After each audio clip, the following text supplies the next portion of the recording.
Oke, selamat pagi teman-teman semua. Jadi, selamat datang di sesi responsif pada pagi hari ini. Ini karena waktu sudah menunjukkan pukul 9.20, mungkin kita bisa mulai aja. Sebelumnya aku juga mau ngingetin nanti buat di akhir jangan pada lift dulu karena akan ada sesi dokumentasi dan absensi akhir. Dan juga jangan lupa buat ingetin teman-teman kalian yang belum pada join, buat segera join karena kelas responsinya udah mau kita mulai. Oke? Sekedar reminder aja, jadi responsi ini kita adakan buat membantu kalian bisa nge-review balik materi yang bakal kepake di UAS nanti. Jadi, diharapkan dengan adanya responsi ini, kalian bisa makin memahami materi yang bakalan keluar di UAS. Dan pada pagi hari ini kita udah ada kedatangan pengajar kita nih, yaitu Pak Eko Budi. Halo, selamat pagi Pak. Selamat pagi, Mas Evan. Iya Pak, selamat pagi Pak. Jadi untuk nanti Bapak, mungkin nanti saya bantu remind lagi apa untuk masalah durasi dan segala macamnya lewat chat. Mungkin tanpa berlama-lama lagi, boleh dimulai aja Pak untuk sesi responsinya. Boleh. Selamat pagi, Mas Evan. Selamat pagi, teman-teman semuanya. Terima kasih atas waktu dan kepercayaannya kepada saya untuk memberikan responsi. Materi yang saya berikan itu sesuai dengan permintaan dari koordinator, yaitu Mbak Sofia ya, pertama kali WA saya. Itu adalah materi setelah UTS atau materi untuk UAS. Dan juga ada beberapa informasi penting hasil dari rapat dosen yang mungkin perlu teman-teman tahu juga. Kemudian daripada itu, saya materi nanti akan saya share, cuman gimana cara saya belum pernah nge-share attachment di Zoom saya. Nanti kalau enggak saya kirim lewat emailnya yang sudah masuk ke saya biar di-share ya. Atau mungkin ke ini juga boleh Pak, ke yang Kak Sofia yang ngechat Bapak. Ya, ini saya kirim karena filenya itu ada beberapa materi yang belum saya memang sengaja tidak saya selesaikan. Jadi nanti supaya teman-teman ini belum saya share ini ya, belum share screen ya. Saya tak nge-share dulu materinya ke Mbak Sofia. Baik. Mbak Sofia Agustina. Ini gimana caranya? Sebentar. Terus kemudian ya yang saya share itu bukan PDF. Ininya aja, apa namanya?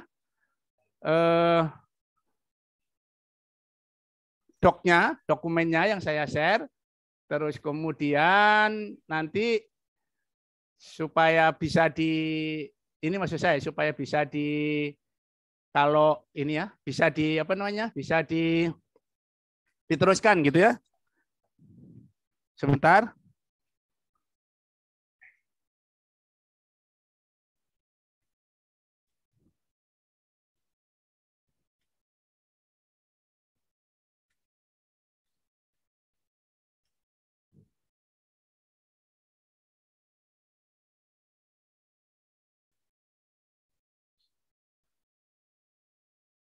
Sebentar, Mas.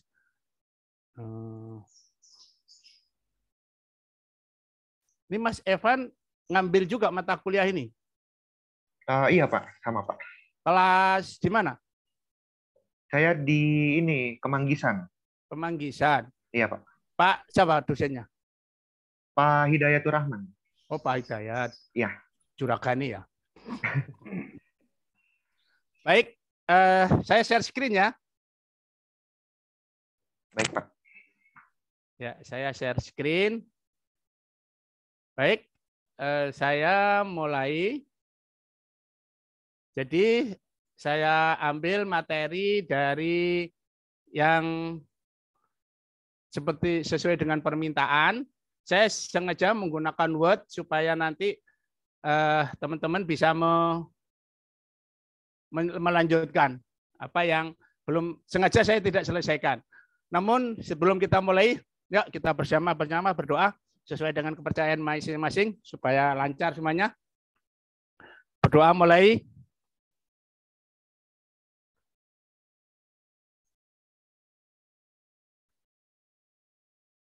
Berdoa selesai.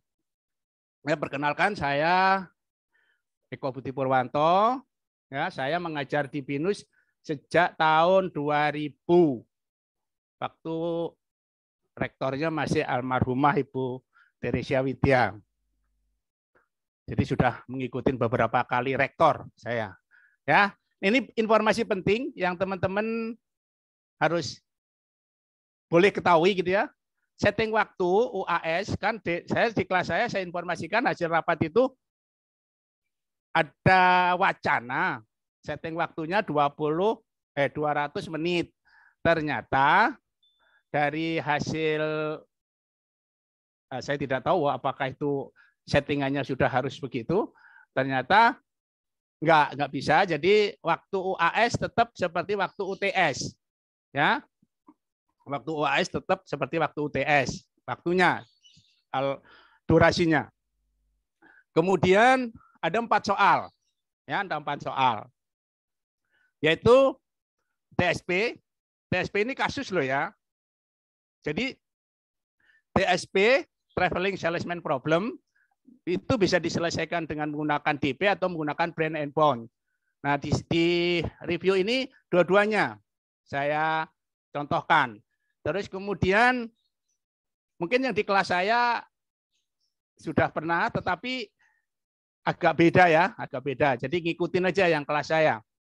Kemudian Huffman Code, apa tujuan Huffman Code? Kemudian simulasinya seperti apa? Kemudian string matching. Jadi di situ ada naib string matching sama KMP string matching. Sama satu lagi adalah strongly connected component. Yang dalam hal ini strongly connected component hanya ada algoritma Tarjan yang ada di CO-nya.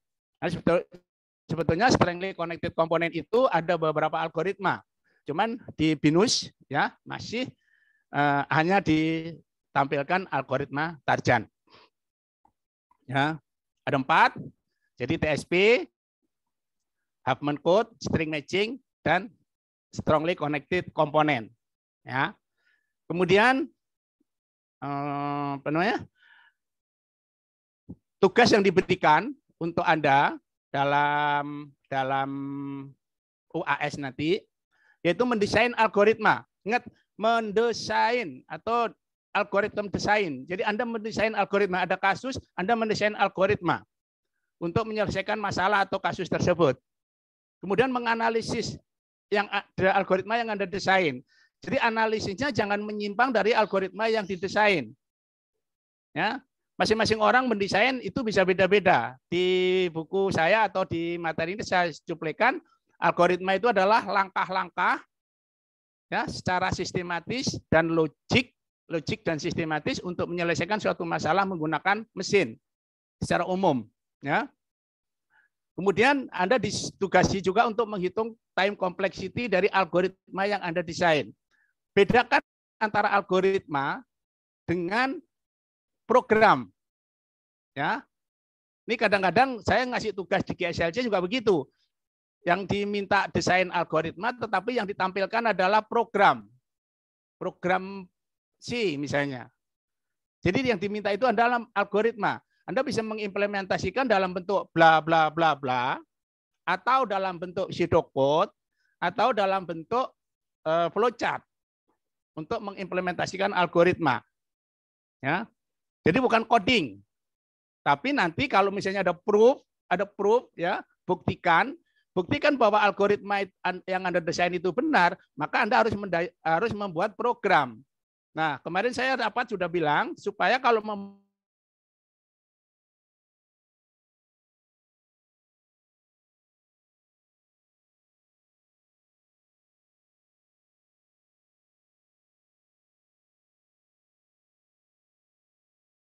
akhirnya. Ya. Catatan dari saya ini pengalaman saya, maka kerjakan setiap nomor tersebut sesuai dengan pertanyaannya. Artinya Anda meletakkan nomor di samping, itu harus sesuai dengan pekerjaannya. Dosen bisa menyalahkan kalau Anda misalnya kasih nomor 2 ternyata isinya adalah nomor 1. Jadi perhatikan betul karena itu tidak sesuai dengan aturan, ya. Dan kerjakan pertanyaan tersebut sesuai dengan urutan algoritmanya karena tadi biasanya pertanyaan itu di A, B, C itu sudah didesain urutan. Nggak mungkin Anda bisa mengerjakan pertanyaan B kalau pertanyaan A-nya belum dikerjakan. Begitu seterusnya. Dan pekerjaan harus rapi, berurutan. Ingat, kalau Anda mengerjakan sesuai dengan algoritma, maka tata letaknya pasti benar. Tapi kalau Anda mengerjakannya acak-acakan, tata letaknya tidak benar.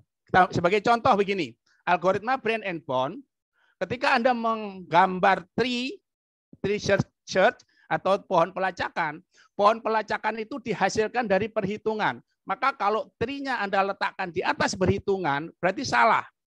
Jadi tree-nya harus di bawah perhitungan. Gitu. Ya. Ini adalah aturan-aturan yang harusnya kita taati supaya ya hasilnya itu bagus gitu aja. Oke? Oke, kita mulai. Nah, mulai dari TSP dengan dynamic programming, Huffman code, graph coloring. Ini graph coloring kemarin disepakati graph coloring terlalu mudah, mungkin diabaikan. Ya, string matching, Brain and Bone ini nanti kait dengan TSP sama strongly connected component. Oke, kita mulai ke materi ya, Mas Evan ya. Namun kalau Anda ada pertanyaan, silakan langsung dipertanyakan saja. Ya, langsung dipertanyakan. Ingat pertanyaannya supaya karena pertanyaan Anda itu juga berguna bagi orang lain. Kita mulai dengan Huffman code. Misi Pak, saya mau nanya Pak. Yep. Untuk yang ujiannya itu, yang SCC itu emang harus pakai metode Tarjan saja atau boleh pakai metode lain juga Pak ujiannya? Yang ada di CO hanya Tarjan doang. Berarti ntar harus Tarjan ya Pak berarti?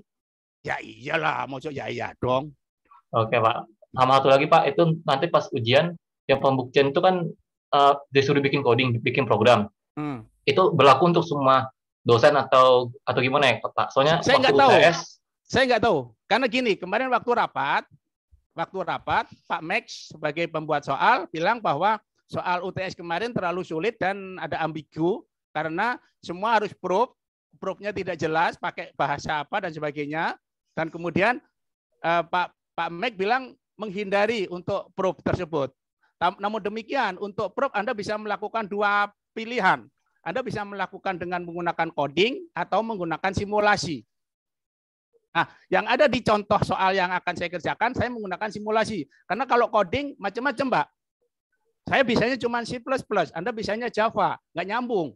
Ya, sama bahasa Sunda sama bahasa Jawa gitu ya. Dekat tapi nggak nyambung. Ya. Oke. Oke, Pak. Iya, Pak. Makasih, Pak. Thank you, Vincent. Baik. Kita mulai. Nah, ini kebetulan saya asal aja ngambil strongly connected component. Tapi di sini tak tambah ada S ya, jamak. Nih. Untuk strongly connected component, Huffman code ya. Ini saya ambil dari buku saya, Rancang Bangun dan Analisis Algoritma yang diterbitkan oleh Binus Publishing, oleh Binus Media Center. Pertama adalah hitung frekuensi tiap karakter. Ingat, yang ada di sini alfabetnya atau alfabet, simbol, number itu di CO-nya kita itu hanya atau sampai dengan 8 bit. Ya, 8 bit. Bukan lebih. Kalau Anda pakai Google, lihat di Google sekarang komputer sudah 64 bit. Itu macam-macam. Huruf Cina, huruf Jepang, huruf Korea, huruf India, termasuk huruf Jawa kuno ada. Yaitu menggunakan ini. Apa yang di sini? Yaitu setiap karakter yang mempunyai kode ASCII. Perhatikan, setiap karakter yang mempunyai kode ASCII. Jadi kode huruf besar dengan huruf kecil itu beda ASCII-nya. Yang harus Anda perhatikan. Jangan nyalahkan soal. Ya, bisa saja soalnya dibuat huruf besar, huruf kecil. Memang sengaja. Jangan nyalahkan soal. Kemudian berikutnya adalah buat binary Huffman tree. Nah, untuk membuat binary Huffman tree kita harus mulai satu-satu. ulangi langkah ini adalah algoritma yang saya susun di buku saya gitu ya. Anda bisa cari di Google lah, macam-macam. Kita contoh.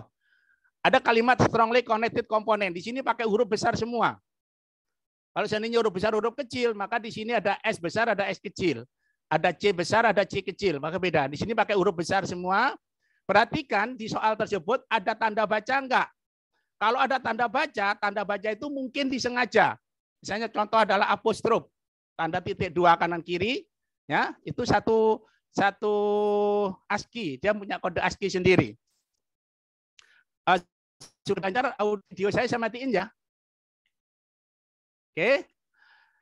Pertama adalah hitung. Cara menghitungnya bagaimana supaya tidak salah? Setelah dihitung dicoret. S saya coret. Saya cari lagi S-nya berapa? Oh, S-nya di sini. Ini saya coret. Ya, oke. Saya coret. Dah. Berarti S-nya 2. Kemudian terus dihitung semuanya. Sampai jumlah karakter. Semuanya sudah dihitung termasuk spasi karena spasi punya kode ASCII. Ya. Kemudian setelah itu buatlah tabel naik. Ya, di buku di CO-nya BINUS yang dikerjakan atau yang dicontohkan adalah ascending tabel. Kalau Anda mau belajar tabel menurun silakan, tetapi yang di CO-nya BINUS tabelnya naik. Kemudian setelah dihitung tabel, ini dibuat tabel naik, ini sudah. Berarti kita sudah mengerjakan tadi, menghitung, kemudian membuat tabel naik sudah.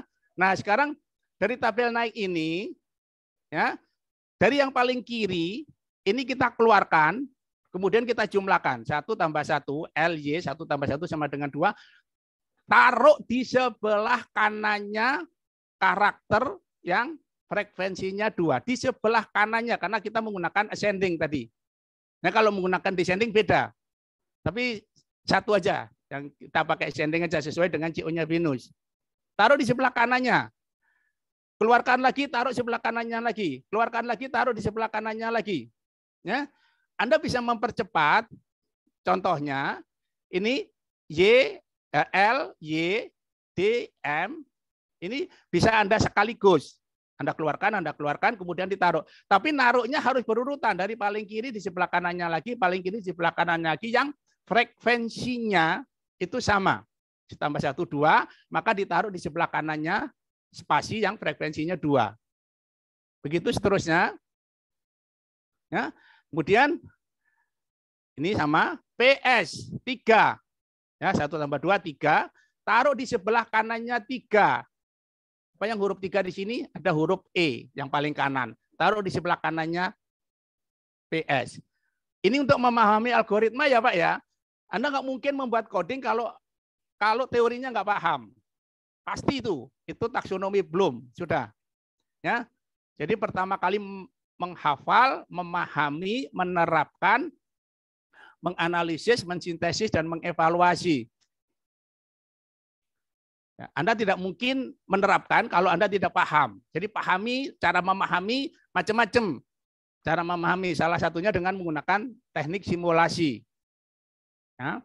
Jadi SPS 1 tambah 2 taruh di sebelah kanannya.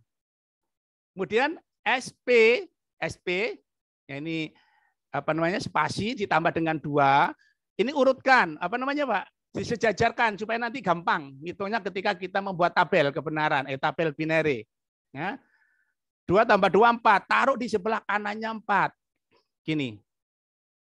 2 tambah 2 4, taruh di sebelah kanannya 4. Ini satu-satu saya ngajarnya. Kalau Anda mau bareng boleh, tetapi naruhnya jangan keliru. Jangan naruhnya nanti arahnya ke kiri, jangan. Naruhnya harus ke kanan, kanan, kanan, kanan terus. Terus ini 3 tambah 3, 6, taruh di sebelah kanannya 5. Ini 3 tambah 3, 5, 6. 3 tambah 3, 6, taruh di sebelah kanannya 6 lagi. 4 tambah 4, 8, taruh di sebelah kanannya 8, 6.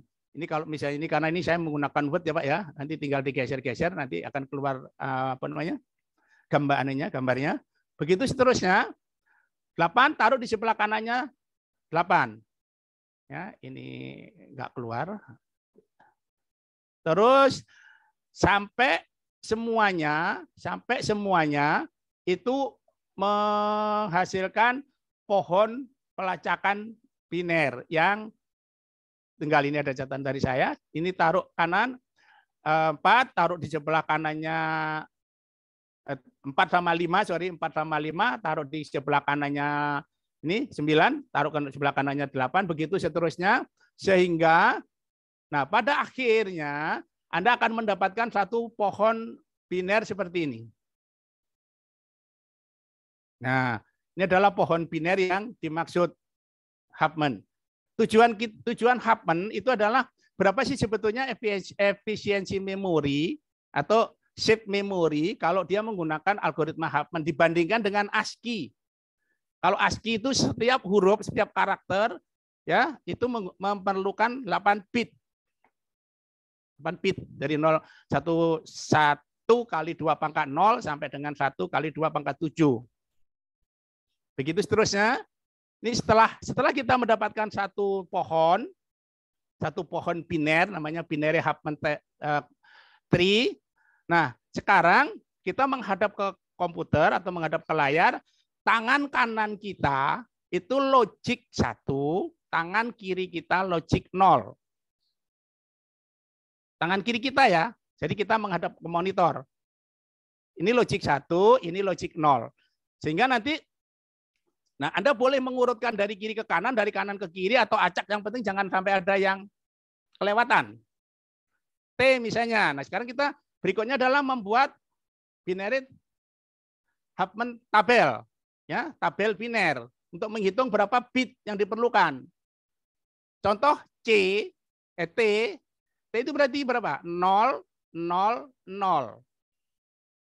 C, 0, 0, 1. Nih. T itu 0, 0, 0. Jumlahnya 3 bit. Jangan diartikan. Jangan diterjemahkan, tetapi dihitung jumlahnya. 001 3 bit. Frekuensinya berapa? T itu 3. C 3 frekuensinya. Sehingga untuk huruf T, untuk karakter T, karakter C diperlukan 9. Juga 9. Begitu seterusnya sampai seluruh karakter yang ada di sini itu termuat ada di tabel, kemudian kita jumlahkan. Oh, ternyata 85 bit. 85 bit. Kita bandingkan dengan ASCII. Kalau saya menggunakan ASCII, karena masing-masing karakter perlu 8 bit, maka 29 karakter kali 8 bit. 232 bit. Masih ingat ya bit? Apa bit? Honda. Bit. Masih ingat? Bit. Bit. Masih ada yang ingat? Bit. Definisi bit. Apa itu? Binary digit. Binary digit. Satuan terkecil dalam bilangan biner.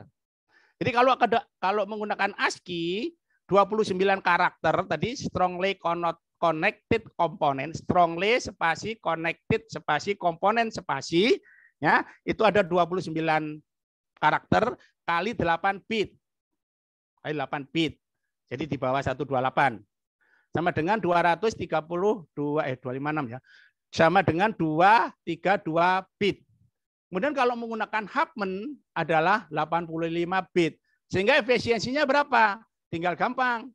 Besar kurangi yang kecil dibagi yang besar kali 100%. Kalau Pak, kalau ya saya yang kecil dikurangi yang besar boleh. Boleh. Kecil kurangi yang besar nanti negatif, maka dikasih harga mutlak supaya positif. Jadi save-nya memori kalau menggunakan Huffman untuk menyimpan strongly connected komponen tadi itu cuman perlu 85 bit. Dibandingkan kalau saya menggunakan ASCII diperlukan 232 bit. Oke, ini untuk Huffman code. Kalau ada pertanyaan, silakan. Sebelum masuk ke materi berikutnya. Monggo, Mas Evan dipandu. Siapa yang mau bertanya? Saya mau tanya dong. Silakan, Cindy ya. Iya Pak. Itu harus diurut pas ngurutin yang satu-satu yang tadi ascending itu harus pakai ASCII apa enggak Pak? Atau bebas? Yang urutin ini. Ini. Tapi kan kalau yang punya Bapak kan nggak diurutin kan. Maksudnya yang kayak RJ, LY, itu perlu diurutin pakai D terus G. ASCII gitu. Nggak usah. Iya, Ini diurutkan berdasarkan karakter yang muncul di kalimat yang akan kita analisis. Nggak usah diurutkan berdasarkan ASCII, nanti ASCII A65, nggak usah. Nggak usah. Tapi kalau misalnya Anda mau repot, diurutkan juga nggak apa-apa, toh nanti hasilnya juga akan benar. Tapi kalau mau repot, kalau nggak mau repot juga nggak usah. Jadi urutkan berdasarkan karakter yang muncul pertama kali di kalimat yang akan dianalisis.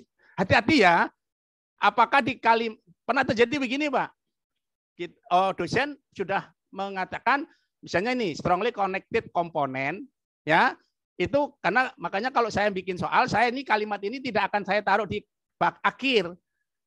Ya, dosennya sudah bikin ini tidak dikasih titik sama yang itu waktu itu masih zamannya baheula-heula gitu ya. Itu dikasih titik. Terus gimana kalau begitu? Silakan, kalau titiknya mau dihitung silakan, titiknya nggak mau dihitung ya silakan, tapi harus didefinisikan. Titik saya hitung atau titik tidak saya hitung gitu. Hati-hati. Di sini kalau huruf besar semua, kalau huruf kecil semua, atau kalau kombinasi huruf besar huruf kecil juga nggak ada masalah. Jadi sekali lagi jangan menyalahkan soal. Jadi misalnya soalnya huruf besar huruf kecil kombinasi gitu. Ya udah itu anggap soal itu benar, anggap materinya soal itu benar, maka yang Anda analisis adalah yang tertulis di soal tersebut. Nah, Anda harus mendefinisikan seperti itu. Kalau saya ngasih tahu ke mahasiswa saya, ketika nanti ada pembenaran, misalnya di onsite gitu ya, kurang 30 menit ada pembenaran soal Pak, dan dia sudah mengerjakan selesai, nggak usah diganti. Kasih aja keterangan, dan saya akan hargai gitu. Bahwa saya sudah mengerjakan seperti ini, tetapi ada pembenaran sekian gitu ya. ASCII 29 kali 8, ya Mas Jason? Oh, 29 itu jumlah karakternya ini 29, Mas Jason ya. Jason. Ini 29, hitung aja. STR 1, 2, 3, 29 ini. Kali 8. 8 itu karena kode ASCII itu 8 bit. Coba lihat di Google. ASCII itu 8 bit. 65 yang pertama itu 001 00001 gitu ya. Itu 8 bit. Jadi kalau menggunakan ASCII itu menggunakan 8 bit. Semua karakter 8 bit. Mulai dari A besar 65 sampai ke Z kecil. Kemudian ada simbol dan sebagainya. Di situ masing-masing karakternya beda-beda. Spasi misalnya 32 kalau nggak keliru spasi itu. Ya. Itu dari ASCII Mas. Jadi tadi kita menghitung efisiensi itu, Huffman itu dibandingkan dengan kalau menggunakan ASCII code. ASCII singkatan apa? Yo, siapa tahu ASCII? Anak TI nggak boleh lupa ya, ASCII gitu ya. American Standard. C-nya apa? Communication apa komputer? Code, interchange ya, jadi dari interchange. Oke lah. Ya. Jangan dilupakan Pak. Nanti ada Anda ngomong, oh saya anak binus gini, terus kemudian ditanyain bit apa singkatan apa sih Mas sama adiknya nggak tahu gitu. Hukumnya makruh itu. Ya, baik. Ada pertanyaan yang lain sebelum masuk ke materi berikutnya? Ini nanti kalau misalnya angkanya nggak keluar diginiin Pak ya. Ini yang saya kirim dalam bentuk Word. Tolong Mbak Sofia bisa di-share ke teman-teman. Nih, jadi tujuan dari Huffman itu sebetulnya menghitung efisiensi. Efisiensi atau berapa sih sebetulnya shift memory? Berapa sih sebetulnya penghematan memori kalau menggunakan Huffman? Yang di algoritma yang dirancang oleh David Huffman ketika dia mengambil disertasi. Ada pertanyaan? Ya, kalau nggak ada, klik bisa. Gimana Mas Evan? Kita bisa lanjut? Ayo teman-teman tuh yang mau nanya sebelum kita lanjut lagi. Kita string matching nanti habis ini. Saya sengaja Pak DP saya taruh di belakang. Ya, oke. Apaan? Silakan. Nah, ini ada satu dari kolom chat, Pak. Pak, itu 12 yang ada di tabel dari mana ya? 12 yang ada di tabel. Ini. 6 tambah 6, 12. Jadi dijumlahkan, Mas apa ini? Mas Christopher. Ya. Jadi mulai dari kiri, ini dijumlahkan. Ini mulai dari sini, mulai dari awal pertama, dikeluarkan dari tabel R1, G1. Ini adalah frekuensi daripada karakter masing-masing. Ini dikeluarkan, dijumlahkan 2, kemudian angka 2 ditaruh di sebelah kanannya 2. Sebelah kanannya 2. Ya. Kalau Bapak ingat ya Pak ya, CO-nya ini yang dipakai di CO. Kalau misalnya Bapak belajar yang descending, silakan. Tapi tolong UAS jangan dipakai dulu. Karena apa? Karena nanti Pak dosen bisa menyalahkan. Yang tabel Huffman Code. Tabel Huffman Code. Yang mana sih Mas 12? Ini 3 kali 4. 3 kali 4. 3 kali 3 9. 5 kali 1 5. 3 kali 4 12. Benar kan? Jadi jumlah biner jangan diartikan ya. Jumlah biner dikalikan frekuensi karakter sama dengan jumlah, nanti ditotal. Jangan diartikan. Kalau diartikan 1010 ini SP artinya 10, bukan begitu. Ini tidak diartikan, tetapi yang dihitung adalah jumlah binernya. Yang kita dapat dari tadi, lengan kanan kita logik 1, lengan kiri kita logik 0. Logik 0 itu bukan bilangan kosong. Binernya dari mana? Binernya dihitung dari sini, Mas Noval. Ya, nih, kalau sudah seperti ini binernya dihitung. Contoh nih, M berarti 1 1 0 1 1 1 1 1 0 1 1. M itu berarti 5 bit. M 1 1 0 1 1 berarti perlu 5 bit. Jumlah M-nya cuma 1, maka totalnya 5 bit. Tapi kalau O 1 0 0 O nih 1 0 0 3 bit. Tapi jumlah O-nya 4, maka totalnya diperlukan untuk huruf O itu adalah 12 bit. Paham Mas Noval?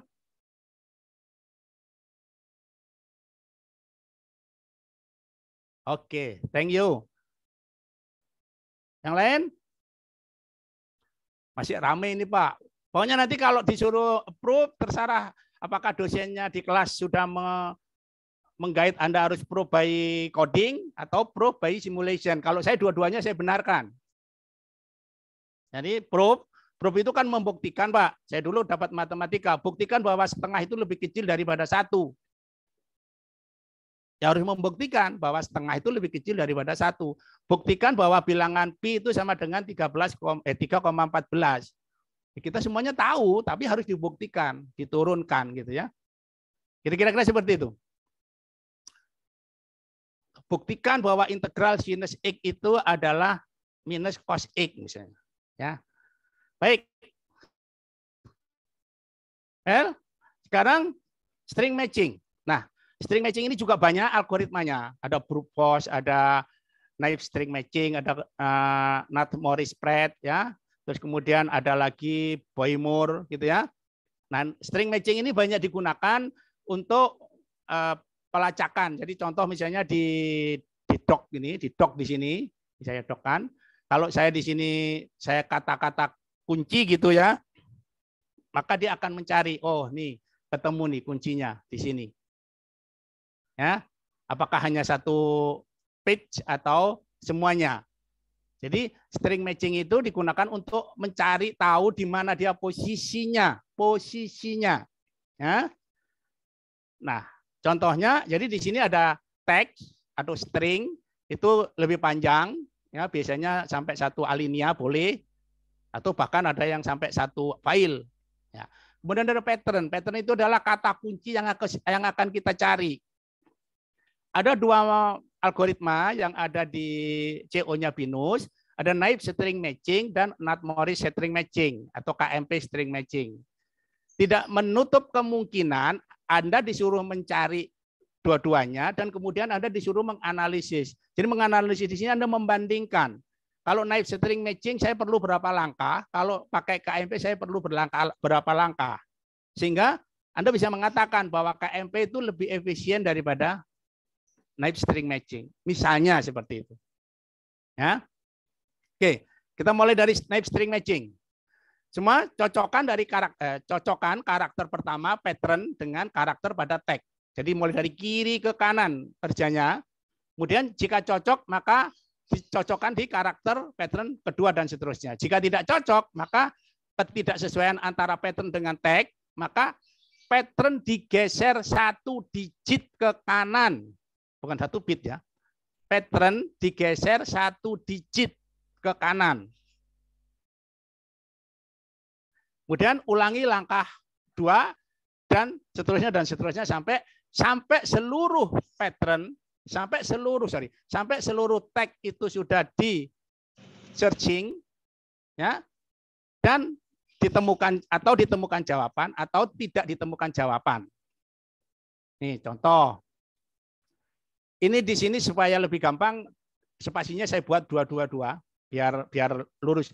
Kalau Anda mengerjakan Pak tolong ini vertikal, lurus gitu ya, vertikal. Boleh kalau Anda misalnya menggunakan tabel, boleh. Ya. Tapi kalaupun misalnya tidak menggunakan tabel, boleh, tapi lurus gitu. Nah ini naib string matching. Jadi kalau dia tidak cocok, maka pattern digeser 1 digit ke kanan.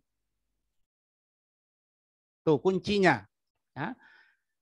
D cocok. Jadi di sini tagnya itu adalah do you see my dog here? Nah, kemudian patternnya dog. D-nya cocok. O-nya cocok. G-nya nggak cocok. Antara G ketemu sama spasi. Karena dia tidak cocok, tidak sesuai, maka patternnya digeser 1 digit. Itu naib string matching. Digeser 1 digit. Nggak cocok lagi, digeser 1 digit lagi. Nggak cocok lagi. Pokoknya dia cocok, yang tidak cocok di mana saja. Kalau naib string matching digesernya 1 digit. Di kuncinya. Digeser 1 digit ke kanan. Patternnya yang digeser. Jadi kalau Anda mengerjakan menggunakan tabel, Pak, tolong tabelnya itu langsung dibikin 2, jangan dibikin 1-1. Nah, kalau nanti KMP tabelnya itu dibikin ada 4 baris, karena di situ ada array. Ada array-nya daripada tag, ada array-nya daripada pattern. Oke, naib string matching. Ya begitu ya. Kemudian ada pertanyaan naib string matching. Gampang kok naib string matching itu seperti bubble shot gitu loh. Jadi kalau nggak cocok digeser. Kalau bubble shot kan gitu kan. Kalau dia lebih gede ditukar, lebih gede lagi ditukar. Kalau nggak lanjut ditukar lagi gitu ya. Kan beda dengan selection. Kalau selection kan yang ditukar kuncinya saja. Kalau bubble kan langsung ditukar datanya. Baik, ya, ini nggak cocok, kebetulan satu sudah tidak sesuai, O ketemu D, maka digeser 1 digit. Nanti spasi ketemu D nggak cocok lagi, digeser 1 digit lagi. D ketemu Y nggak cocok lagi, digeser 1 digit lagi. Kalau misalnya, nanti pertanyaan itu bisa pada nomor berapa kalimat tersebut didapat, gitu ya. Nanti lihat ini array daripada pattern, array daripada tag-nya ini ada di array nomor berapa. Jadi kalau di sini 0, 1, 2, 3, 4, 5, 6, 7, 8, 9, 10, 11, 12, 13, 14 misalnya. Kalau misalnya di sini ada kalimat lagi, do you see my dog here? The name is dogger misalnya, kan ada dog lagi di situ. Maka nanti jawabannya ada 2, jadi pada posisi sekian dan pada posisi sekian. Ini naib string matching. Gampang. Kalau Anda keluar seperti ini, harusnya nilainya 100. Ya, karena tinggal geser 1, 1, 1, 1. Tapi jangan di skip, Pak. Kalau simulasi itu jangan diujuk-ujuk kayak gitu. Namanya simulasi itu step by step, karena simulasi itu kita menjalankan algoritma ini step by step. Ulangi langkah ini, ulangi lagi gitu ya. Dosen akan gampang kok. Misalnya nih, oh ini geser 1, 1. Sekarang kita lihat coba kalau KMP string matching. Mencocokkan mulai dari pattern teks awal dari kiri ke kanan ya. Terus dengan tag, jika karakter cocok maka pindah ke karakter berikutnya di pattern dengan cocokkan dengan atas. Jika tidak cocok, maka dia akan digeser berdasarkan tabel next. Ini ada kata-kata kunci tabel next. Ini tabel next ini ada rumusnya. Dia geser berdasarkan tabel next. Ya, kemudian untuk mengulangi langkah 2. Kalau untuk kasus misalnya baru 3 atau enggak cocok, maka tidak menggunakan rumus, tapi langsung digeser di tempat yang tidak sesuai. Gitu aja. Ini ya, contoh ini. Dok, D ketemu D sesuai, O ketemu O sesuai, spasi ketemu G tidak sesuai. Spasi ketemu G tidak sesuai, maka pattern digeser ke posisi yang tidak sesuai. Ya. Jadi bedakan, kalau di sini G ketemu spasi tidak sesuai, tapi patternnya digeser 1 digit. Tapi kalau di KMP, posisi yang tidak sesuai, G ketemu spasi tidak sesuai, jadi di sini ada di array nomor 012, maka pattern digeser langsung ke posisi yang tidak sesuai. Untuk kalimat simpel ya. Nah, di sini tak kasih contoh, ya, kasih contoh. Juga yang ada di Wikipedia ini saya ambil dari Wikipedia, mahasiswa saya sudah kita bahas. Nah, nanti yang tadi ada tabel next tadi. Nah, di sini ada rumus, Pak. Jadi tidak cocoknya ada di mana? Ini contoh. Patternnya adalah A, B, C, D, A, B, D. Ini word atau patternnya. Sedangkan stringnya atau tagnya itu A, B, C, spasi, A, B, C, D, A, B, spasi, bla, bla, bla, bla, bla. Jadi ketika dia tidak cocok, A cocok, B cocok, C cocok, D ketemu spasi, nggak cocok. D ketemu spasi nggak cocok, maka dia digeser langsung ke sini. Tapi baca ya, ininya dibaca ya. Ini dibaca. Karena di sini dianggap I-nya 0, langsung digeser ke tempat yang tidak cocok. Nah, yang timbul pertanyaan di sini. Di sini A ketemu spasi tidak cocok. Ini sebetulnya 1 langkah dihilangkan, Pak. A ketemu spasi tidak cocok, maka patternnya, word-nya digeser 1 digit ke kanan.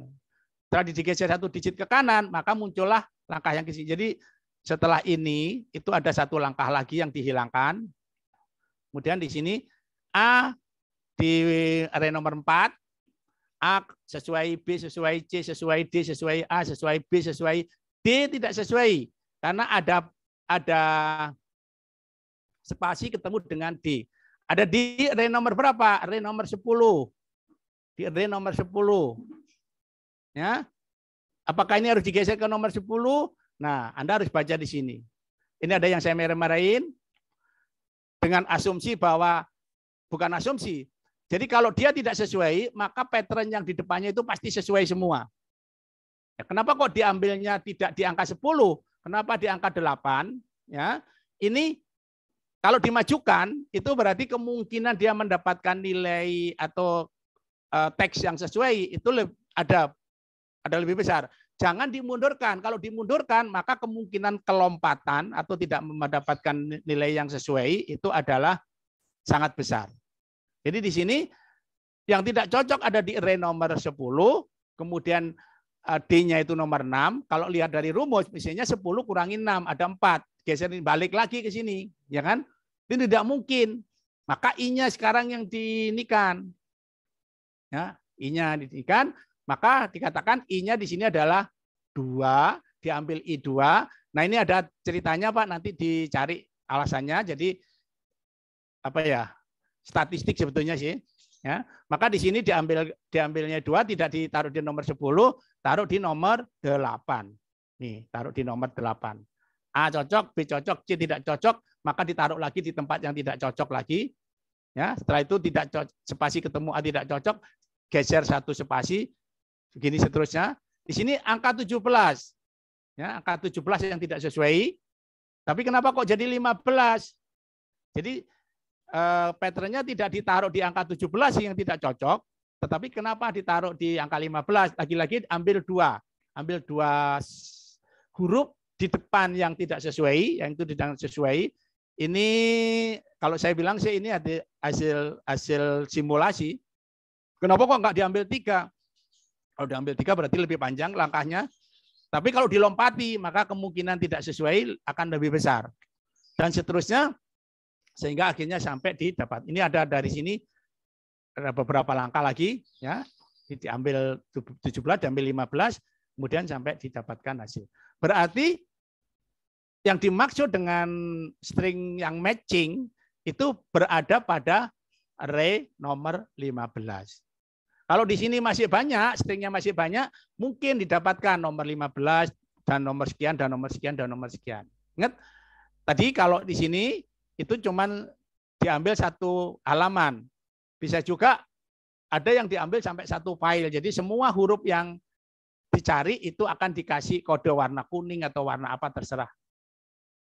Contoh yang di Acrobat Reader. Ya, contoh yang di Acrobat Reader. Ada pertanyaan Pak tentang string matching? Gampang kok sekolah itu sebetulnya, Pak. Yang susah itu nyari duit. Ya masih banyak. Sekolah mah gampang. Ya, tapi ya itulah. Kadang-kadang melawan hawa nafsu itulah yang paling susah. Ya, ya saya ngalami. Pak, Pak cuma nanya. Berarti kalau di ujian kalau misalnya disuruh buat algoritma gitu berarti kayak boleh pakai kata-kata gitu aja, Pak? Iya, saya bilang kalau kelas saya katakan ini kebetulan kelas saya, Mas Robi ya. Iya, saya kelas. Ada tiga cara Anda membuat algoritma. Lalu dengan kata-kata seperti ini algoritma, Pak. Coba lihat di bukunya Horowitz misalnya, ya. Algoritma yang dikatakan pertama kali oleh si siapa? Algoritmi itu ya seperti ini. Jadi buku saya kan algoritma adalah langkah-langkah sistematis dan logis yang digunakan untuk menyelesaikan suatu masalah menggunakan mesin. Cara umum menggunakan mesin, tetapi cara lebih khusus kita menggunakan komputer. Ini begini bisa, atau Anda bisa menggunakan pseudocode. Nah, coba nih saya inikan aja. Ya, saya ketik aja algoritma. Ya, saya kasih gambar. Nah, di sini ada muncul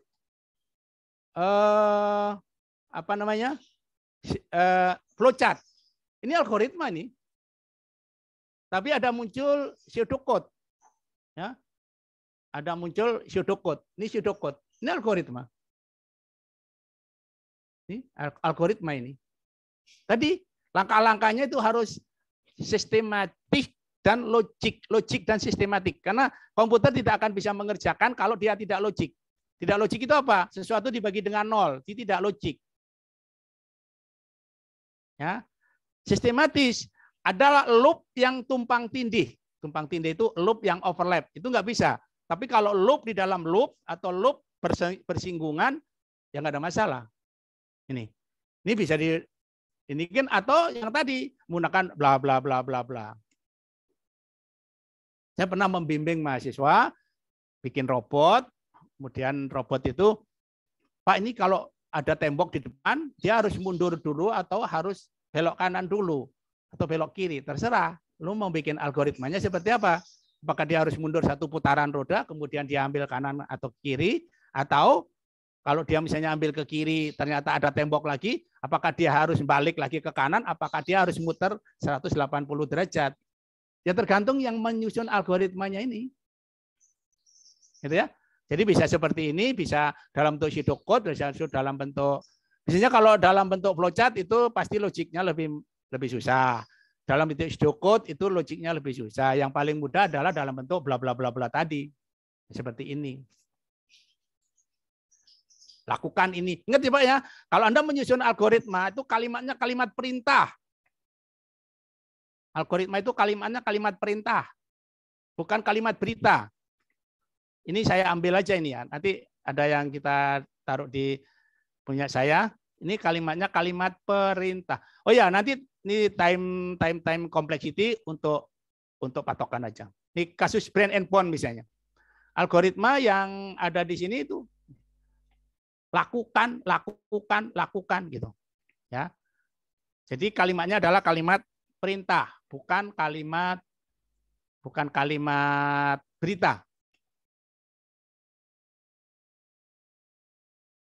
Kalau Anda menyusun dengan menggunakan itu apa namanya? Menggunakan, sebentar saya carikan contoh kalimat perintah algoritma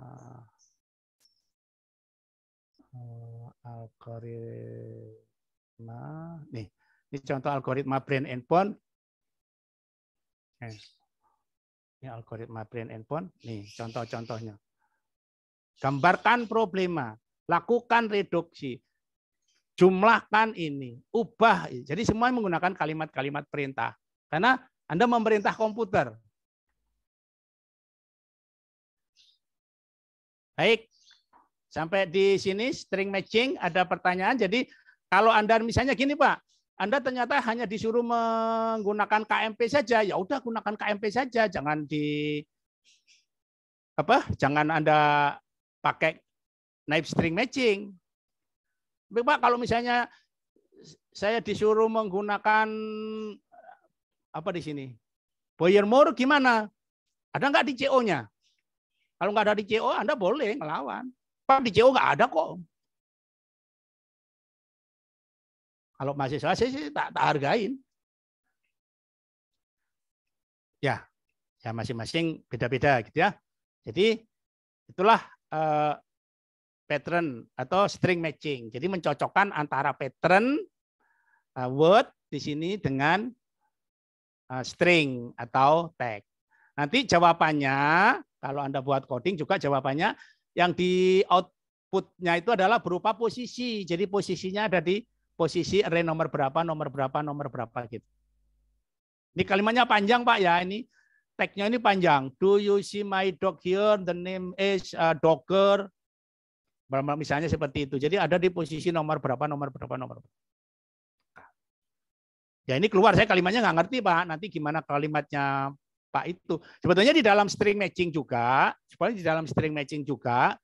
ini antara huruf besar dengan huruf kecil juga ada bedanya. Antara huruf besar dengan huruf kecil ada bedanya. Ya. Tetapi, ada tetapinya dengan kemajuan teknologi IT-nya, AI-nya, maka sekarang huruf besar dengan huruf kecil itu disamakan. Seperti kita nulis email.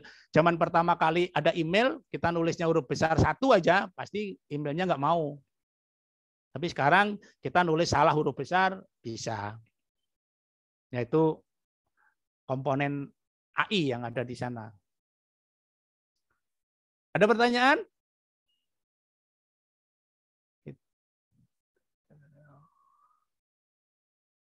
Yuk, siapa? Silakan.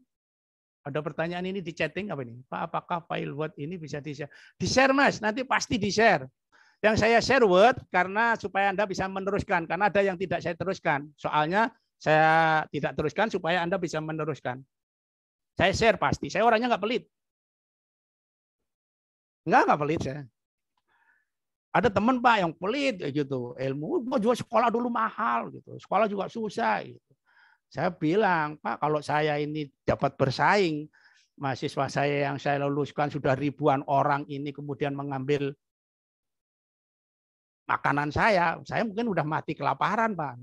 Udah ribuan mahasiswa yang saya luluskan, saya masih ada bisa makan gitu. Jadi amal ilmu itu tidak ada ruginya. Lu jangan pelit-pelit lo. Ya, Mas Mario ya. Di-share Mas, di-share pasti di-share. Nanti kalau nggak di-share tolong Mbak Sofia di-share aja. Baik. Kalau nggak ada pertanyaan nggak? Kalau nggak ada pertanyaan kita masuk ke brain endpoint. Jadi semakin ke sini semakin rame gitu ya, semakin menantang gitu ya. Saya kenapa nggak pakai coding Pak? Saya codingnya cuma bisanya C gitu ya, C++ terus terang aja. Kalau saya bimbing mahasiswa pakai Python, saya juga kelabakan juga gitu ya. Makanya saya nggak berani ngajar apa namanya AI yang pakai Python itu ya. Saya nggak bisa gitu ya. Belum bisa. Pernah buka-buka karena membimbing mahasiswa. Biasanya kalau membimbing mahasiswa di kasus expert system gitu ya, yang baru-baru dia menggunakan Python gitu ya, atau paling sering menggunakan Java. Ya bisa lah, tapi nggak terlalu pinter gitu ya. C pun juga nggak pinter-pinter amat. Tapi konsep saya, kalau Anda memahami konsep, Anda boleh menggunakan simulasi. Simulasi menurut teori-teori yang saya baca, teori-teori pembelajaran, menggunakan simulasi itu adalah konsep yang paling gampang untuk ditangkap untuk memahami suatu teori. Yang memahami suatu teori. Teori apa saja, Pak? Anda misalnya menggunakan, tahu-tahu ini, buatlah coding untuk menghitung komponen kontrol misalnya, PID gitu. Ya, Anda nggak mungkin bisa kalau tidak tahu komponennya. Baik, kita masuk ke brain and bone. Gimana? Mas Evan dan lain-lain, siap?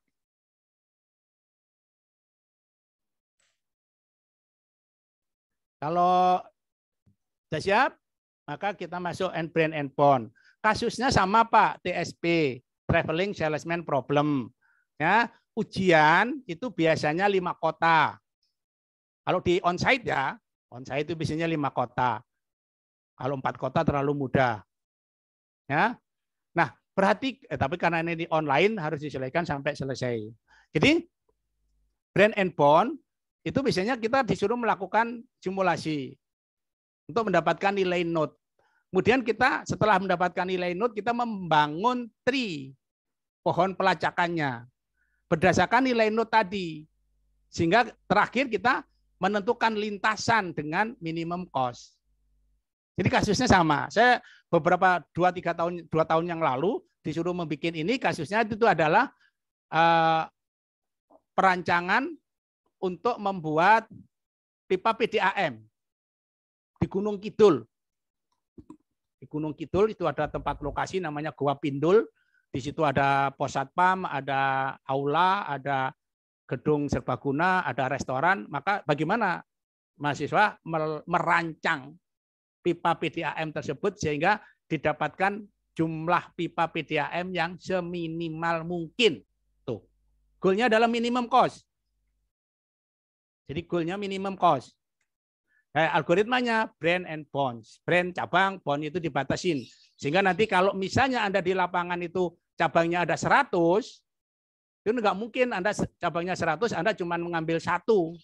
Maka kemungkinan dia tidak mendapatkan nilai terbaiknya sangat besar. Karena itu bisa mengambil berapa? 100. Anda ambil 10%. Kalau dihitung pakai komputer itu cepat. Ya, jadi dari 100, kalau 100 berarti cabang utamanya itu kan ada 99. Nanti Anda mengambil 10%. Jadi ambil 10 cabang utama yang terbaik dari yang terbaik pertama. Nah, kita mulai simulasi dengan 5 ini aja. Dari 5, nah dari 5, maka nanti akan ada 1 node, kemudian di bawahnya ada 4. 6, kemudian di bawahnya berarti ada 5. Node 5 simpul. Oke? Ini saya katakan tadi, soal UAS yang kebetulan saya yang bikin waktu itu. Menyelesaikan soal ini Pak, ini dengan menggunakan algoritma brain and bone. Pertama kali, graf ini undirect graph, ya, terserah mau undirect graph, mau direct graph, terserah apa saja, harus Anda transfer ke dalam bentuk matriks cost. Anda masih ingat kan bagaimana cara mentransfer dari grafik ke matriks cost? Masih ingat kan ya? Baca matriks itu baris dulu. Jangan dibalik. Membaca matriks itu baris dulu. Anda mau kuliah kemana saja, matriks itu dibacanya baris dulu, baru kolom. Jadi kalau ada matriks M, I, J, berarti matriks M tersebut terdiri dari I baris, J kolom. Oke. Ini kita transfer ini. Grafik ini kita transfer. Misalnya nih AB 25, AB 25. Akan di sini AB 25. Karena di sini itu undirect graph, di sini undirect graph, maka matriks cost-nya adalah cermin diagonal. Ini matriks cost-nya adalah cermin diagonal. Tapi kalau ada tanda panahnya, berarti direct graph, maka belum tentu cermin diagonal. Karena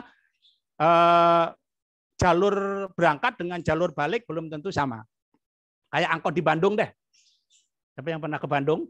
Angkot di Bandung itu berangkat sama pulang, angkotnya beda. Kalau angkotnya sama, turunnya beda gitu.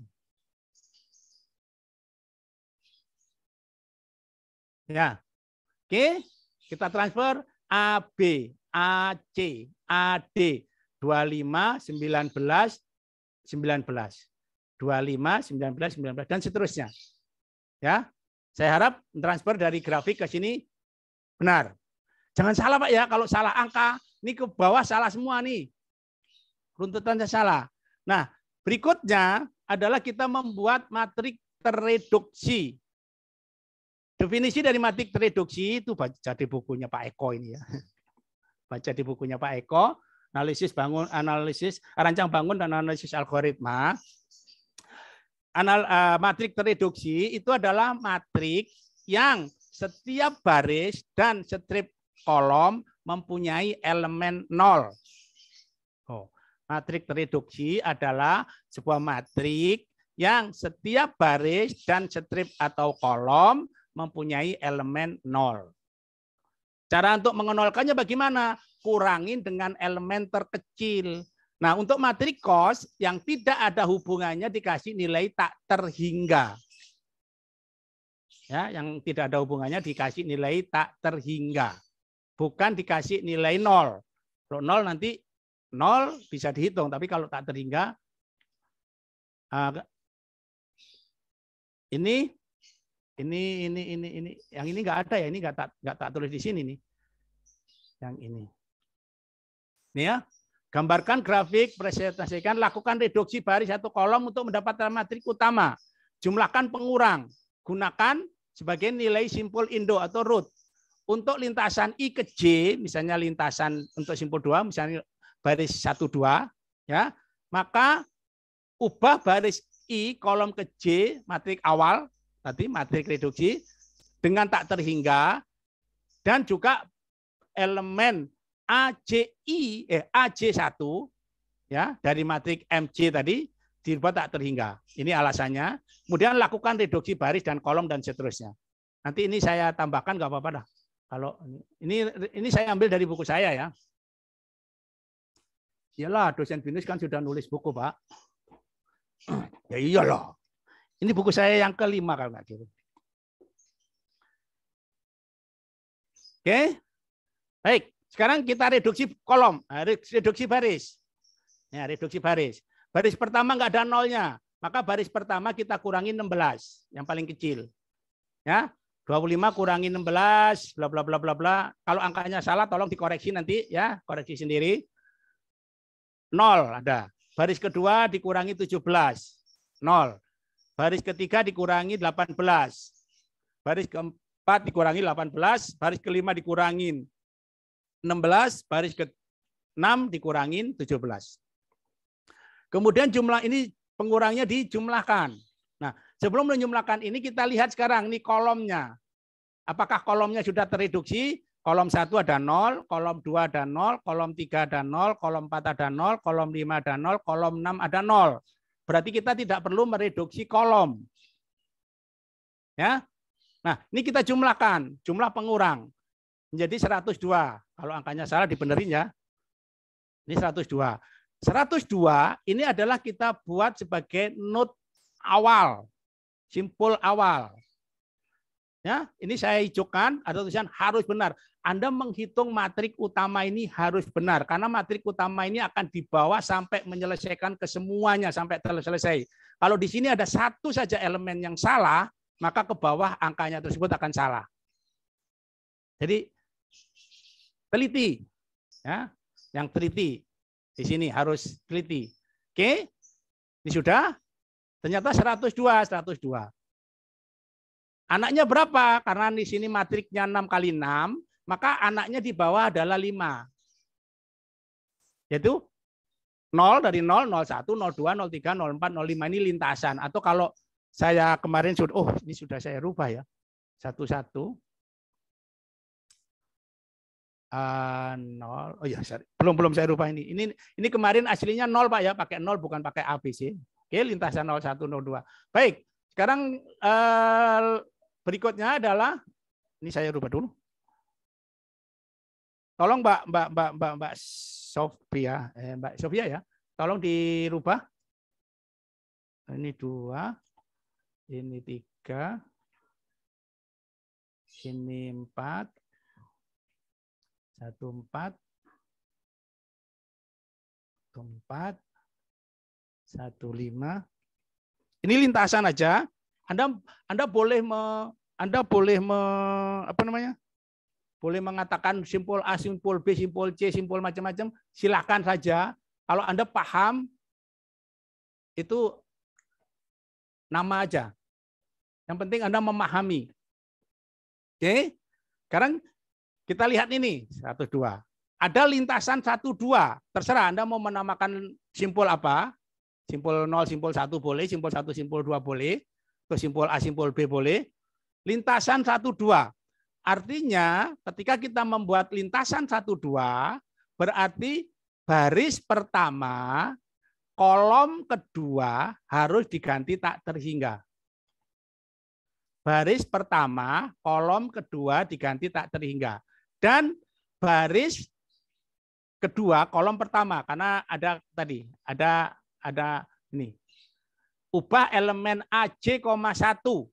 AJ,1 dari matriks MIJ menjadi tak terhingga. Ini untuk mencegah penggunaan JJ,1. Ya, ini namanya desain algoritma, pasti sudah dipikir dengan sangat seksama. Baik. Setelah kita buat begini, baris pertama, kolom kedua kita ganti tak terhingga, dan baris kedua kolom pertama kita ganti tak terhingga. Kemudian kita lihat apakah dia sudah tereduksi atau belum. Baris pertama, baris kedua ada 0, baris ketiga ada 0, baris keempat ada 0, baris kelima ada 0, baris keenam tidak ada 0. Maka baris keenam dikurangi elemen terkecil. 11 kurangi 5, 11 kurangi 6, 5, 6 kurangi 6, 0, 9, 18. Sekarang dilihat kolom ini. Kolom pertama ada 0, kolom kedua ada 0, kolom ketiga ada 0, kolom keempat nggak ada 0. Kolom kelima, 1, 2, 3, 4, 5. Kolom kelima nggak ada 0. Berarti C5 dikurangi 1. Hasilnya seperti ini. Dijumlahkan pengurangnya. Jumlahkan pengurangnya. 6 tambah 1, ada 7. Masukkan ke rumus. CS sama dengan CR ditambah dengan AIJ. Ditambah R, ini rumus umum. Maka sekarang kita lihat ini. C01 C yang pertama, atau C11 silakan. Ditambah dengan ini sekian, ya. Lihat, 102 itu dari nilai ini ditambah dengan matrik A1,2. Matrik A1,2 itu berarti baris pertama kolom kedua dari matrik utama ini. Makanya di sini nggak boleh salah. Baris pertama kolom kedua 9. Ditambah dengan pengurang. Pengurangnya ada 7. Berarti ada 118. Gitu. 118. Ini rumusnya, Pak. Ini rumus dasarnya. 118. Maka nilai di sini 118. Terus dicari nilai-nilai yang berikutnya. 13 artinya baris pertama, kolom ketiga diganti tak terhingga. Baris pertama, kolom ketiga diganti tak terhingga. Begitu seterusnya, kemudian dicari apakah masih ada elemen baris yang tidak ada nolnya, maka dinolkan, direduksi namanya, direduksi. Tadi ingat definisi baris tereduksi itu adalah sebuah matrik tereduksi itu adalah matrik yang setiap baris dan strip atau kolom mempunyai elemen 0. Jadi kalau belum ada baris yang belum nilainya 0, maka dikurangi dengan elemen terkecil. Itu 2, 3, 4. Baris keempat tidak ada 0, maka dikurangi 1. Karena di sini nilai elemen terkecilnya 1. Nah, kemudian kolomnya, kolom 1 ada 0, kolom 2 ada 0, kolom 4 ada 0, kolom 5 ada 0, kolom 6 ada 0. Berarti kita tidak perlu mereduksi kolom. Ya. Pak, kalau yang 1,2 ada 2 baris yang tidak ada nolnya, ya dikurangin 2 baris. Jadi contoh di sini, Mas. Ini contoh di sini. Ini kan semua baris tidak ada nolnya, ya dikurangin semua. dengan elemen terkecil. Pasti ketemu 0 nanti. Ya. Dikurangin. Ini contoh di berikutnya juga ada Mas ini Mas. Contoh di berikutnya itu saya. Nah ini contoh di berikutnya. Baris keempat sama baris keenam ternyata nggak ada 0, ya dikurangin dua-duanya. Yang penting tadi menuju matrik terreduksi. Masih ingat ya, matrik terreduksi adalah matrik yang setiap baris dan strip atau kolom mempunyai elemen 0. Oke. Nah, sekarang 1,3. Kali kalau 1,3 berarti baris pertama kolom ketiga diganti tak terhingga dan baris ketiga kolom pertama. Ini baca di algoritmanya. Ya, dibaca di algoritmanya.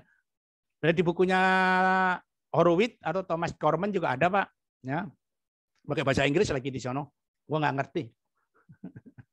Ya. Ya, terus setelah itu pengurangnya berapa? Masukkan lagi ke rumus tadi. Jadi CR ditambah dengan A1,3. Makanya di sini matrik terreduksi pertama ini nggak boleh salah. Karena matrik terreduksi pertama di sini selalu ke bawah. CR ditambah 1,3 tambah pengurang. 102 ditambah dengan 3, 1,3 itu berarti baris pertama kolom ketiga. Dari matrik tereduksi. Baris pertama kolom ketiga 1, 2, 3. Tambah R. Ya, 1,6. Begitu seterusnya. 1,4, 1,5, 1,6. Setelah ketemu, nah Anda boleh gambar. Tapi kalau misalnya Anda tidak gambar ini, nanti digambar di terakhir juga boleh. Ini kan baru level 0, level 1. Saya gambar nih semuanya nih. Nah, kebetulan di sini ada dua nilai yang sama, yang terkecil, 106 dan 106. Jadi lintasan 13 dan lintasan 15 nilainya sama-sama kecilnya. Berarti ambil yang kiri untuk dieksplorasi. Tadi ingat ya, ketika Anda di lapangan, ini di sini mungkin cabangnya 100. Kalau 100 jangan mengambil 1. Anda boleh mengambil 10% lah paling tidak. Kalau itu dihitung pakai komputer, jadi ngelup for di dalam for ada sampai 10 for. Apa-apa, diulangi sampai 10 kali. Bukan 10 for, diulangi 10 kali. Ya, nggak apa-apa. Jadi for G-nya itu di ngelup sampai, jadi tidak hanya 10, tidak hanya satu simpul yang dieksplorasi. Misalnya contoh begini, ini di sini ada dua, Pak. Kalau saya ambil nanti yang nilai 106, setelah itu yang 106 lintasan 1,5 lagi dicari. Bisa. Ada kemungkinan di bawah lintasan 1,5 itu ada nilai yang lebih kecil dibandingkan dengan lintasan 1,3. Pak, kalau dicari semuanya bagaimana? Kalau dicari semuanya Anda nggak usah pakai Brandbond, itu namanya pakai Grady. Beda algoritma. Jadi disabet semuanya gitu ya, seperti generate and test. Ya udah, berarti Anda menggunakan Grady algoritma serakah, jadi semuanya dihitung. Lebih benar, bukan lebih benar, maksudnya pasti benar karena semuanya kemungkinan dihitung. Oke, sekarang kita sudah tahu ini. Kita ambil yang kiri, ya. Kita ambil yang kiri, satu step aja. Kembali ke 106. Nih, 106. 106 di sini anaknya 5, maka di bawah 106 ini anaknya kan ada 4. Akan ada 4. Nah, kita hitung satu nih. Perhatikan. Ini matrik utama tadi. Ini matrik utama tadi. Kenapa, Pak? Mari ada ya. Pak, kalau saya menggunakan matrik yang terakhir ini boleh nggak? Boleh. Tapi kalau Anda menggunakan matrik yang terakhir ini, berarti di sini jangan dikatakan ulangi langkah 5. Ini algoritmanya harus beda. Berarti gunakan matrik yang terakhir. Bukan ulangi langkah yang kelima, artinya matrik utama lagi. Bukan. Ya, nah, makanya Anda mendesain algoritma. Baik, 132. Ini 1,3 kan? Berarti anaknya 132, 134, 135, 136. 133 kan nggak ada. Jadi yang simpul yang sudah dihitung nggak dihitung, Pak. Ini matrik utama. Nah, perhatikan. Ya, 132, lintasan 132 berarti cara bacanya begini nih cara bacanya. Baris pertama diganti tak terhingga, kolom ketiga diganti tak terhingga, baris ketiga diganti tak terhingga, kolom kedua diganti tak terhingga. Dan J,1 berarti baris kedua kolom ketiga. Baris kedua kolom pertama diganti tak terhingga. Ini. Saya ulangi lagi. 132 berarti baris pertama diganti tak terhingga, kolom ketiga diganti tak terhingga, baris ketiga diganti tak terhingga, kolom kedua diganti tak terhingga. Karena nanti ini banyak, Pak.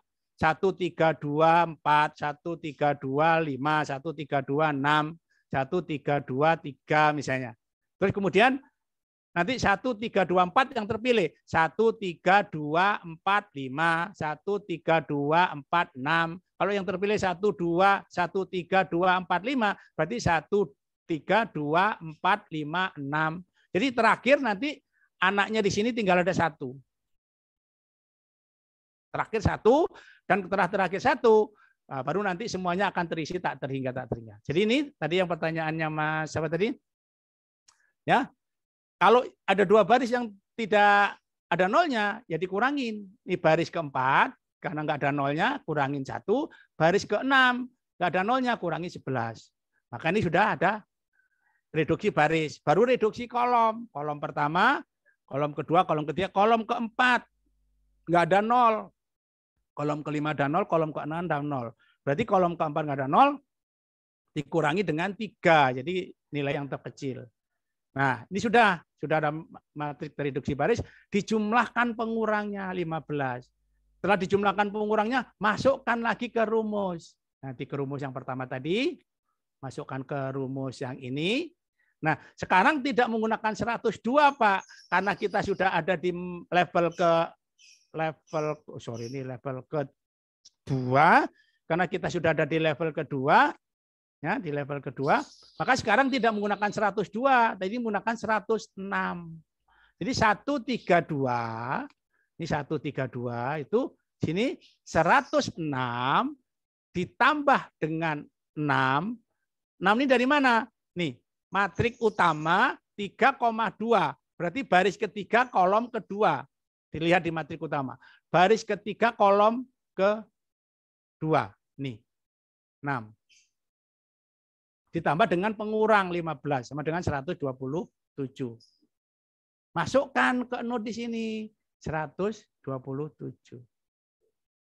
134, nah 134 sama baris pertama kolom ketiga diganti tak terhingga, baris ketiga kolom keempat diganti tak terhingga, dan J,1 berarti apa?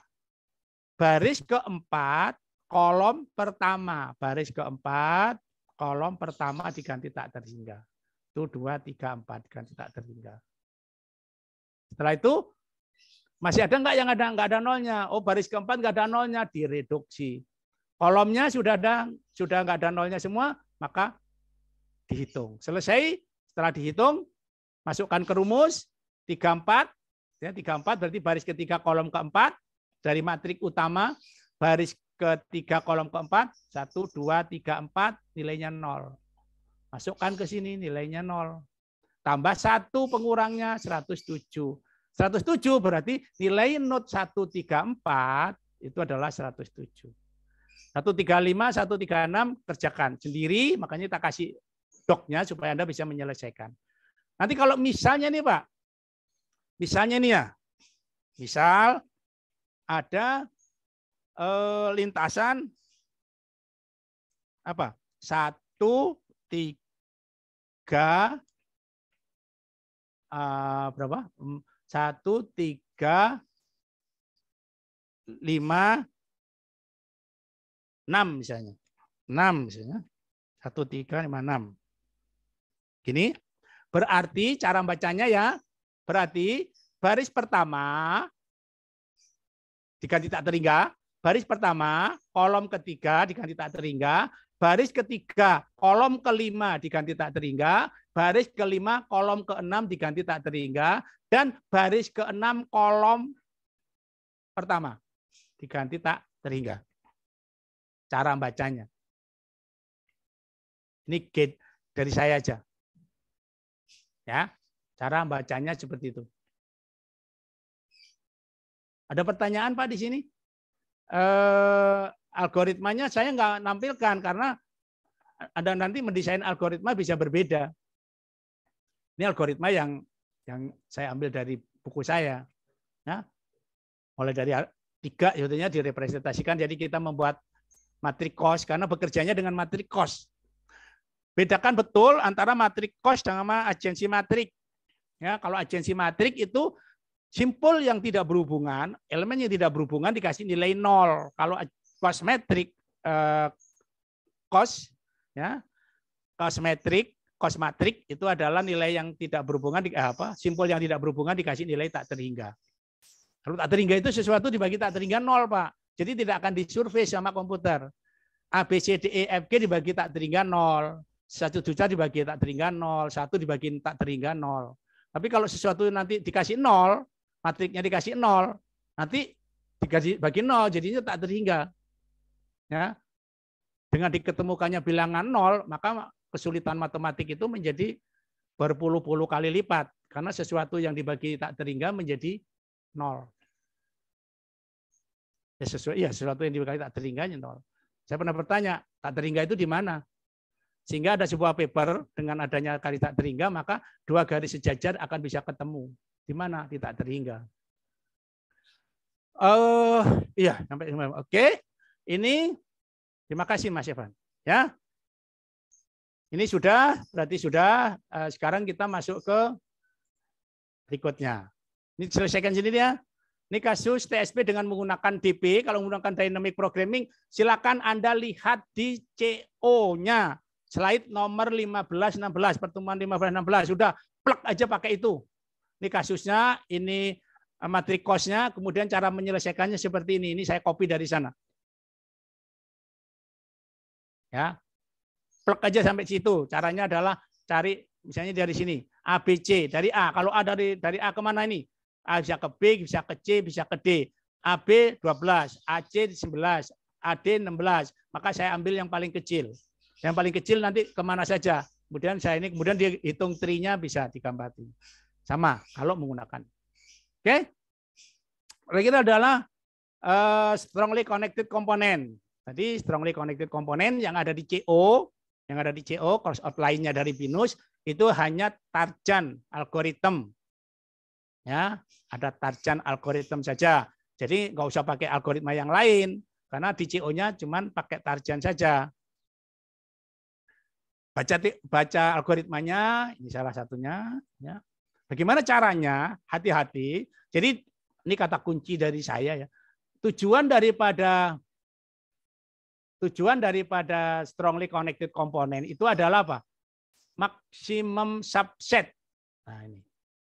Ya, Anda membuat subset dengan elemen-elemen sebanyak mungkin sehingga nanti setiap komponen tadi itu bisa dikelompokkan. Ini kalau statistik namanya diklasterkan, Pak. Ya. Nah, parameter apa yang digunakan? Nah, itu masing-masing beda. Kalau perumahan parameternya macam-macam lagi. Kalau perumahan militer parameternya beda-beda lagi. Jadi di lapangan begitu, Pak, pengelompokan rumah misalnya. Untuk militer ya beda lagi. Pengelompoknya berdasarkan pangkat. Ya, tapi kalau di klaster di sini mungkin berdasarkan strata ekonomi. Ya kan, kalau harganya rumahnya mulai dari 2 M-an gitu kan nggak mungkin. Ya, begitu seterusnya. Bagaimana cara kita mendeteksi dia mempunyai strongly connected adalah apabila dia membentuk siklus. Nah, kata kuncinya gitu aja. Kalau dia bisa membentuk siklus, membentuk loop, membentuk lingkaran, maka dia bisa dikelompokkan menjadi satu kelompok. Nah, itu kata kuncinya cuma itu, Pak. Tapi hati-hati. Karena bisa saja ada 2 jawaban yang benar. Kalau di sini mah gampang ini. 1, 2, 3, 4. 1, 2, 3, 0, 1, 1, 1. Ini gampang dilihat dari sini. Sehingga bisa menjadi seperti itu dan kemudian terjadilah kelompok yang seperti ini. Gampang. Ya. Kompleksitas algoritmanya adalah P tambah E. Jadi berapa jumlah elemen ditambah dengan berapa jumlah elemen subsetnya yang masing-masing. Jadi tujuan dari sarjana algoritma itu adalah Anda membuat subset ini itu mempunyai maksimum elemen, mempunyai elemen subset. Jadi kalau masing-masing ini himpunan bagian, maka beberapa himpunan bagian bisa dikelompokkan lagi sebanyak mungkin berdasarkan kriteria yang diberikan.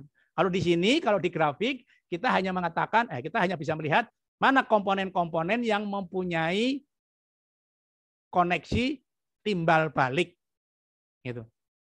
Yang mempunyai koneksi timbal balik. Kalau yang tidak mempunyai koneksi timbal balik, yang nggak bisa dikelompokkan. Ya, tuh contohnya. Ini contoh dari saya nih. A, B, C, D, E nggak mungkin dikelompokkan karena ini hanya menerima saja. C juga hanya menerima saja. C tidak bisa connect dengan A. E tidak bisa connect dengan A.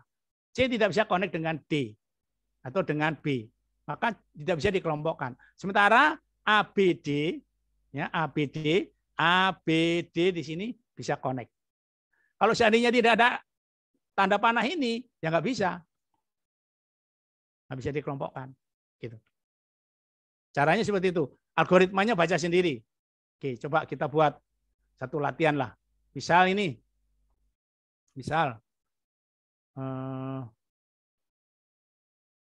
kalau Anda buat latihan di sini,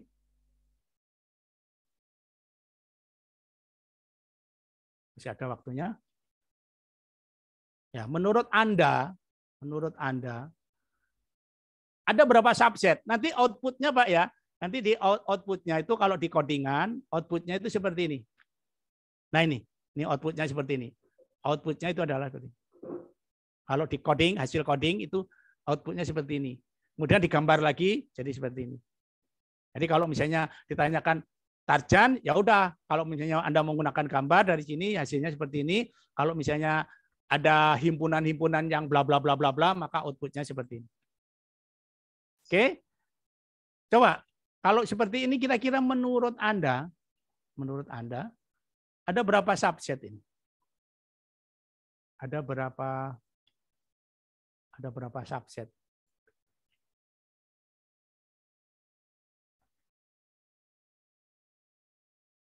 Ada berapa subset?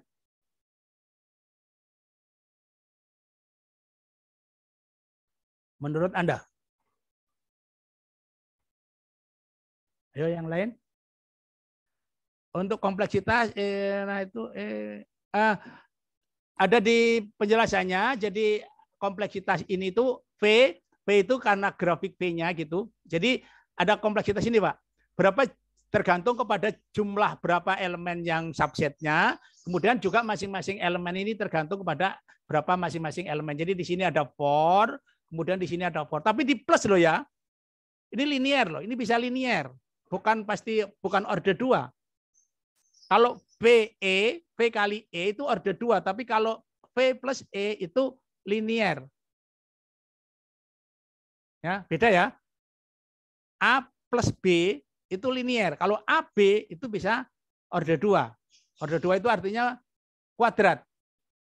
Nah, ini pertanyaannya Mas Kevin. Jadi V tergantung nanti Pak, Anda for-nya itu for apa dulu? For IJ misalnya, berarti di sini I plus J. I-nya itu adalah for untuk membuat elemen gede, kemudian J-nya itu adalah untuk menghitung elemen-elemen yang di dalam sub-elemen tersebut. Oke, coba satu aja ini sebelum kita selesaikan. Menurut Anda nanti, yuk Anda yang ngomong, saya yang nulis. Menurut Anda?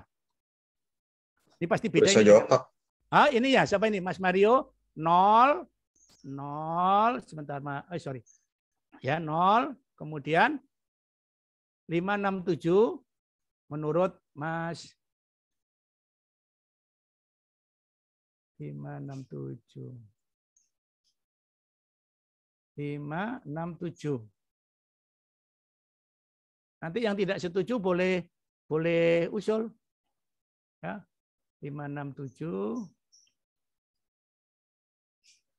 Terus 2, 1, 2, 3, 4, 1, 2, 3, 4, 8, 9, kok ngacak ini loh. Nah, nggak bisa ini. Dari 4 mau ke 9, dari 4 mau ke 8, ya nggak bisa lah. Tanda panahnya nggak ada. Oke, 5, 6, 0 jelas sendiri. Yep. 2, 3, 4 mungkin, Pak. 2, 3, 4. Oke, 2, 3, 4. Ini nanti bisa jawabannya bisa lebih dari 1, Pak. 2, 3, 4. Gini. Oke. Terus apa lagi? 1, 2, 3, Pak. Bisa, Pak. 1, 2, 3. 1, 2, 3 juga bisa. Ya, 1, 2, 3 juga bisa. Iya, 1, 2 ini kan ada lebih dari jawaban lebih dari 1, Pak. Ya, jawabannya bisa lebih dari 1.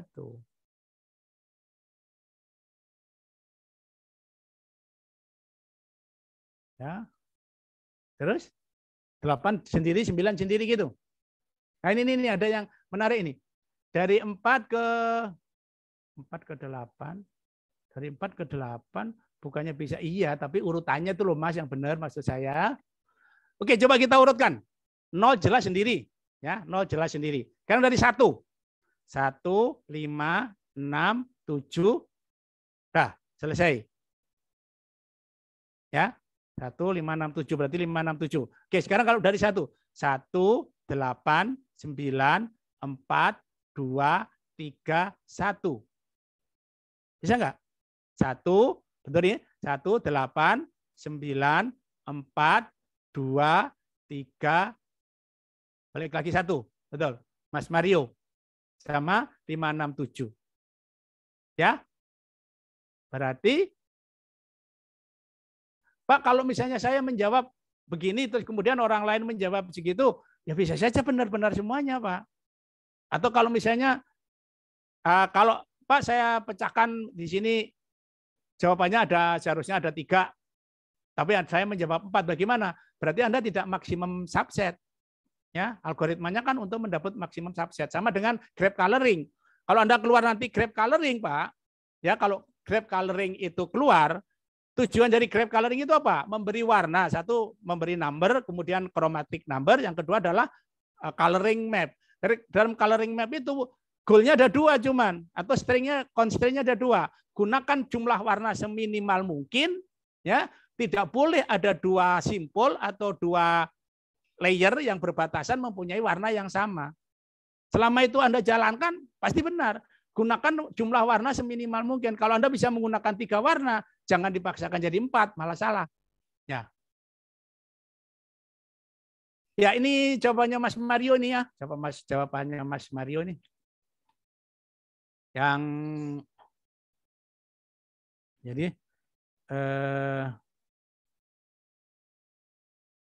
56, 0, kemudian satu lagi adalah 1, 8, 1, 8, 9, 4, 2, 3, 1. Ini. Ya. Jadi kalau Anda mengerjakan ini, yang penting hati-hati